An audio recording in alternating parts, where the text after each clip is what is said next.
Welcome to the Sports with Aliyah Talk Show. Today's episode is with such an influential person, not only in Wichita, but Ark City and Oklahoma as well. So I'm so excited to have Kristi Shaw on my show today. So thank you so much for being here. Thank you for having me. So can you just give people a rundown of who you are and what you do? Well, my name is Kristi Shaw, and I reside in Ark City, Kansas. I married a gentleman, a coach, that actually was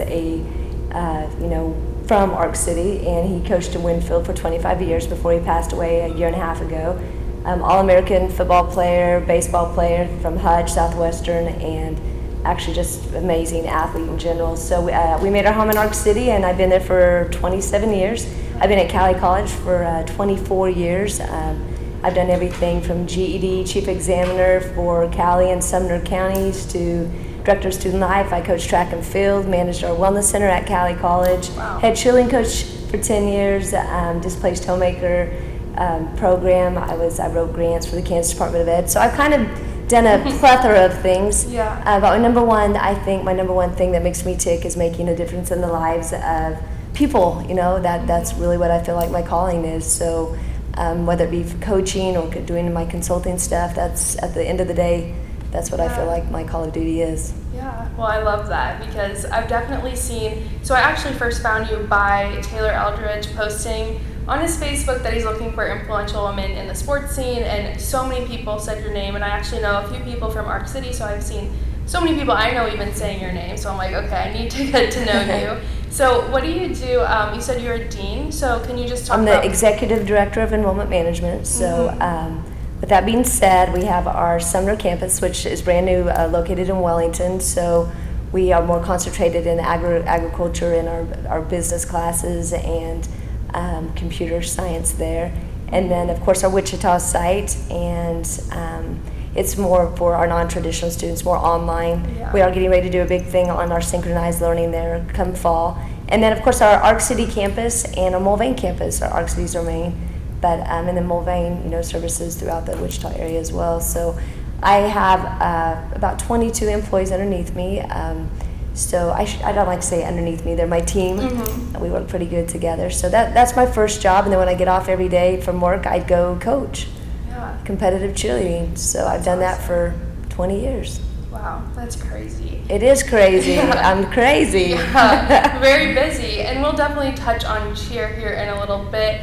But working for a school like Cowley, I know that the culture there it's a smaller school, so I feel like everyone knows everyone. Mm-hmm. So do you feel more of a sense of community there? I mean, you've basically lived so long there. Yes. Actually, that's what I'm vested there. I've done pretty much so many things, but it is like family there at Cowley.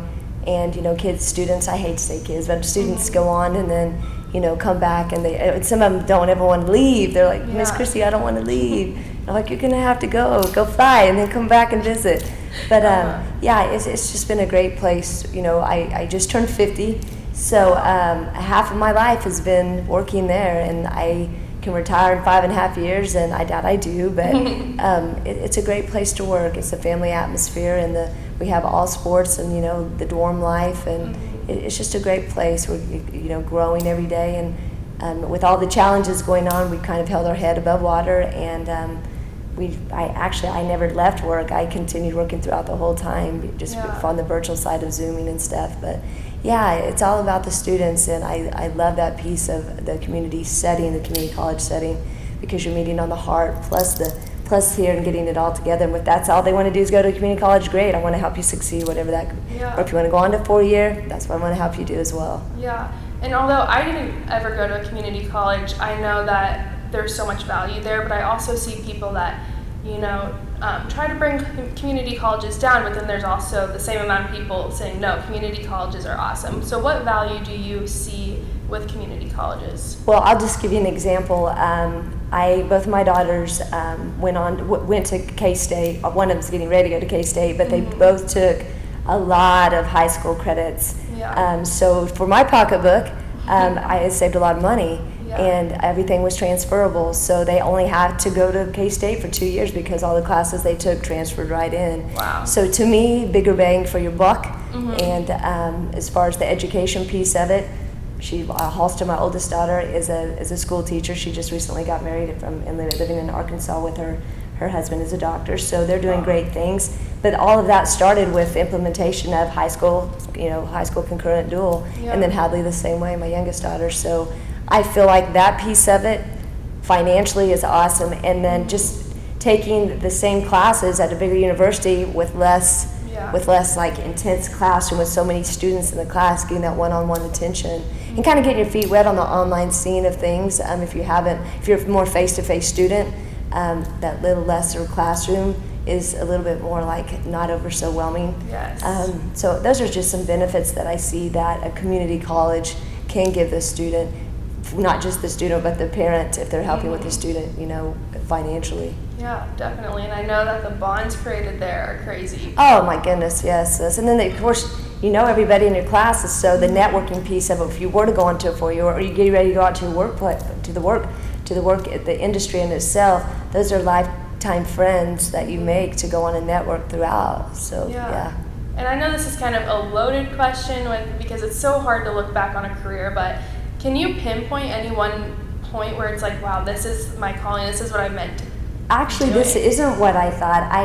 From when I graduated, my degrees in physical education, health and wellness, and psychology. I have a double major with an emphasis in motivational psychology, how to motivate your employees or students for better productivity in the workforce. So that was really truly what I was going to go into, is maybe corporate fitness, because I'm all about that piece of life. Yeah. The whole concept of spiritual, physical, the whole well-being of an individual. And you get married and you end up in Ark City and you just kind of got to figure it out. I managed a movie store called Mega Movies and brought one into Ark City and in Winfield and Blackwell, and managed and supervised that, which I had a great opportunity to work with a bunch of young students like yourself that worked in the field of film and movies when that first came out, and that was fun. And then I'm like, okay, I need to get serious about my life here and not have so much fun. So then I started working for the Kansas Department of Ed through Cowley, called Gender Equity. It was a gender equity grant. So promoting math and science for young females in all the high schools and grade schools, just making sure that things are equitable in the classroom for male and females. So that's kind of how I got my road into education, and I just worked my way from here, up to the higher piece of it. Oh, that's awesome. That's really inspiring, and that's just obviously just part of what you do. And then I'm so glad that you're a cheer coach and that you have your own gyms, because there's also the debates about cheer being a sport, which it totally is. And I feel as if it is, sweetheart. The team building piece of it.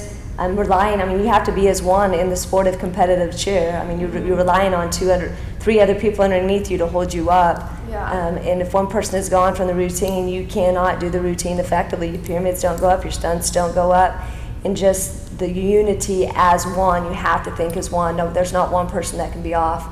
So really, identifying with each other what your strengths are. I'm a strengths coach, so I like to identify what each one of my athletes brings to their team and utilize those strengths effectively and not focus on weaknesses. So that piece of it I love as well. Yeah, and I say that you own a cheer gym very lightly. I know that it's very, very, very successful and that you've won many championships with the teams that are in your gym.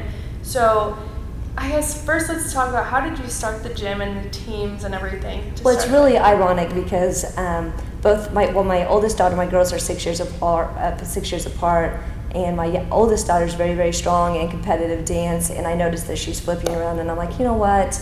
Instead of somebody else teaching her, I have the capacity to teach her myself. So I started at the rec center in the basement of the Ark City Rec Center, and I kind of advertised it. Brian kept saying, babe, you need to get a hobby, because I was always up in his business, because I don't know anybody in Ark City, right? Well, so I did, and then now at the end, he was like, babe, all those times I said for you to get a hobby, and I didn't know that your hobby would become like coaching hundreds and hundreds of kids. And so it grew so much that I had to purchase a building. I bought the old Total Clubhouse, Petroleum Clubhouse in Ark City. It was ran down. I bought it for $13,000 and just put my life, blood, sweat, and tears, plus all the parents, all the kids. We made it, a home away from home, a safe haven for my athletes to be in. It's got 2 bathrooms, a full kitchen, a fun place for them a locker room, and it's just, So I think that's probably why I started it, not knowing that it was going to be so big when you know what I mean? Yeah. I didn't realize it was going to be like that. And then the competitive sport for Allstars, the sport of cheer in the state of Kansas, you couldn't compete. Oh. So when I was the head cheerleading coach at Cowley, I couldn't get athletes besides all-star kids to want to come cheer at Cowley. So that was another reason I started it as well, Yeah. that I could, you know, coach all-star kids and then just be a feeder program and go right into my program. And that has helped, and I've coached many, many kids that have gone on from my all-star program that have gone on and cheered at the D1, D2 level or at Cowley College. That's crazy. So that's kind of how it all, you know, transpired. Yeah. Yeah, I didn't realize it was going to be as big as it had grown. And yeah, but it's definitely, so people like Kristi are going to continue to do it now that Hadley's graduated. Mm-hmm. Yeah, it's what makes me tick. Yeah. It really is. I like the competition and I love winning. Mm-hmm. And I don't feel like, I mean, you don't really lose, you learn. So that's Yeah, kind of I love that. the implementation of how everything kind of transpired. Yeah, so then where do you guys compete at then? I travel all over the United States. I've gone everywhere. There's not that many states I haven't visited. Wow. And you know, the parents are very, very supportive, and I let them know up front that you know, I'm pretty intense. That's my coaching style. I'm not passive. I try to identify with what your cheerleader's strengths are, and I play off that. I'm not going to get in an introverted little kid's business if that's not how they're motivated. So Yeah. the intrinsic piece of that is very huge to me because I'm helping mold them the rest of their life. And I feel like that's what my God-given talent is Yeah. to bring out the best in kids. And that seems very time-consuming and draining, but also at the same time, it's like when you really get to connect, because there's not a lot of coaches that can change their coaching style based off of the kid. Yeah. And that's why you see so many transfers in college sports. It is. So I feel like it takes a very special person to do that. Well, I feel like it's huge on the philosophy of really truly identifying the interpersonal piece of an athlete. What makes you tick right here? What's the heart of who you are? Yeah. And then plus putting that with the intellection. So it's, to me, fundamentally to equal the success of whatever it is you're trying to accomplish, it has to be this interpersonal plus the fundamental skill of learning what it is you're going to be good at equals your optimal result. You can't have just this and coaching just from the heart because you're not going to meet it. You have to have a balance of both of those things. Yeah, So that's kind of my philosophy. Yeah, so then do you have, obviously there's so many different age groups, so are you just kind of like main coach, overall director, and then you bring in the other coaches? I'm pretty much the main boss, the big kahuna, and I do coach all my teams. Some I'm a little bit visit more than others, but I'm there every day for sure. Wow. My recreational classes, I pop in every now and then with them, but for the most part, I'm there. I want to make sure that their needs are being met in and off the mat. It doesn't stop with just being on the mat. That's true. We got to go to the classroom too. We want to make sure that you're being respectful to mom and dad or your guardian that you're staying with, who's taking care of you. Lifelong lessons in the sport of cheer to transfer over to your everyday life. It's huge to me. Yeah. And so what does your day-to-day look like? Because you did mention after you get off work, you go to the gym, but so how do you balance then, not only being basically a mom to all of these athletes and then students, and then also having your own personal life? How do you balance that? Well, I just have to, massages are huge. I'm all about that. I do like to exercise. Wellness is very, very big for me. You just do it. I don't know. I've never not done. I don't know how to any other way, sweetheart. I really don't. I mean, I get up in the morning and get my coffee, and I have a little English bulldog in a lab and a cat, and I feed them and do my thing, and then Hadley, like I said, she's getting ready to go in 2 weeks to K-State, and so it'll just be me and my animals, and we just got to figure it out. But my focus has never really been on not meeting the needs of everyone. I mean, that's really truly my focus. So I don't wake up in the morning and think, okay, what am I going to do today? I wake up in the morning and say, this is what I'm going to do today. What difference am I going to make in somebody's life today?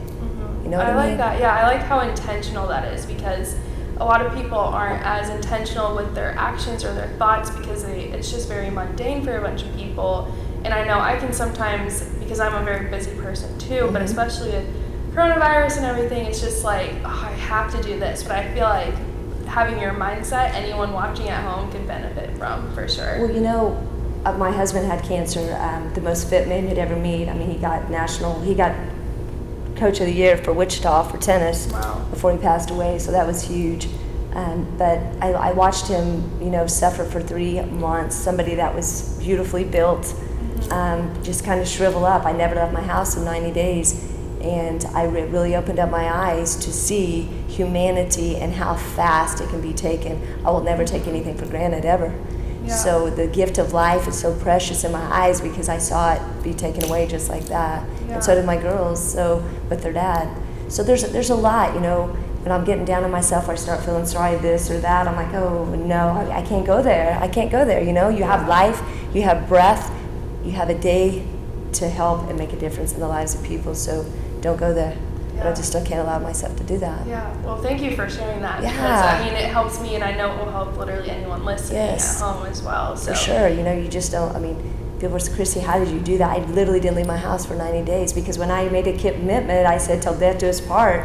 That's what I meant. Mm-hmm. You know what? And I'm not a caretaker by any means because I don't really like that piece of, I love nurturing kids, but I don't like the wife in your bed or anything like that. Yeah. But you say you're going to do something, and that to me, that's commitment, that's accountability, and that's what you do. Mm-hmm. And so if I haven't taught my daughters anything, when you say you're going to do something, you make a commitment, you're loyal to that, and you finish it out to the end. Mm-hmm. So that's how I live my life. Yeah, that's amazing. I really think that more people could benefit from that mindset.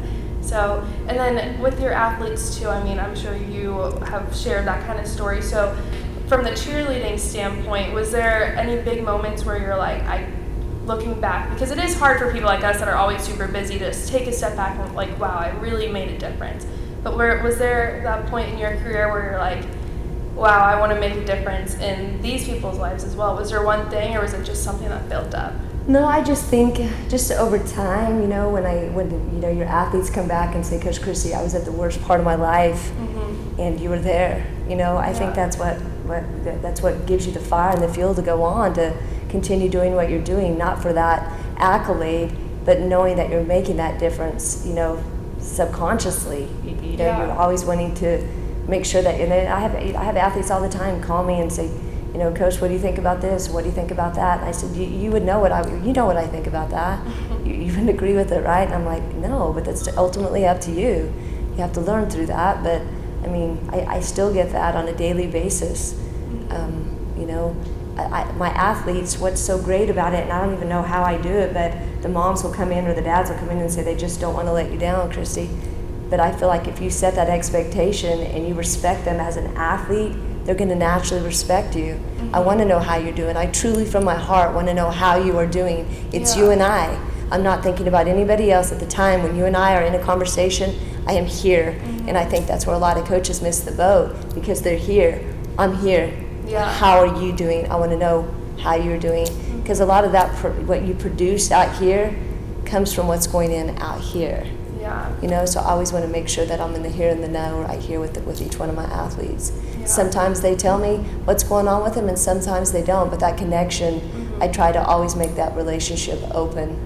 And whether or not they know that I'm going to agree with them or that I'm not going to agree with them, at the end of the day, I love them and I want what's best for them, no different than I parent my own 2 daughters. Yeah. Well, I've covered so many coaches, and I've never really heard anyone have that philosophy. So I'm very glad I'm getting to talk to you today. And another reason I wanted you on the show too is just because women in sports is very important to me, and I've always said I wanted to build my platform on inspiring other women in sports, especially like the sports business on my side. But especially with a lot of news coming out like lately of Washington and everything that's happening with sexual assault with women in sports, and then just unrepresentation of women's sports and then women in sports. So I don't know, I felt like you would be the perfect person to have on, just to kind of bring some girl power. I know cheer isn't just a girl sport, right, for sure. What can you say to that about women in sports and supporting women in sports? Well, I first believe very, very strongly as far as identifying and loving yourself who you are.